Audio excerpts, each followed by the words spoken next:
Tony Grossi, longtime Browns beat reporter, on who he thinks the Browns would pick if they were looking at Jaxson Dart and Jalen Milroe, same spot in the draft.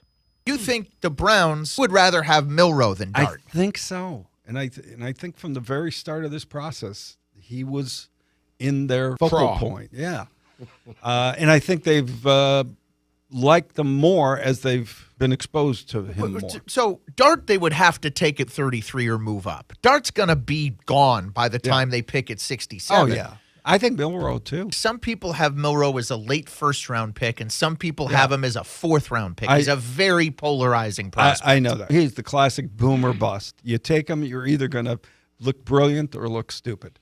And that's the risk. I mean, a lot of teams don't want anything to do with that. But I think the Browns have liked Milroe.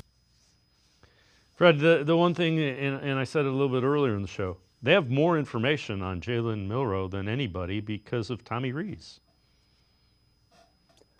Yeah, I mean, at his introductory press conference, he was asked a question about Jalen Milroe. So they've been linked the whole time, and it really comes down, but you don't really know what they think of him. Do they really like him? Or no, I know him. I know all his warts. I would tend to think they do like him. In fact, my most recent projection is them passing Sanders at 2, not being able to trade up, and just staying at 33 and taking Milroe. That is if he's there. I do think they like Dart and Milroe. If it came down, they had their choice on both. I don't know which one they'd take, but I'm leaning that it would be Milroe as well. So we'll see. I mean, it's what happens. You never know because one of them or both of them get drafted. They're never going to say we would have taken him. That's who we wanted. Whoever they end up with is the guy they wanted all along. You've been there. Yep. They all say that stuff. So yeah, I think, though, if you do the Milroe, then you really have to kind of commit to that style. And he, to me, of the top 4 or 5 quarterbacks, is the least NFL ready.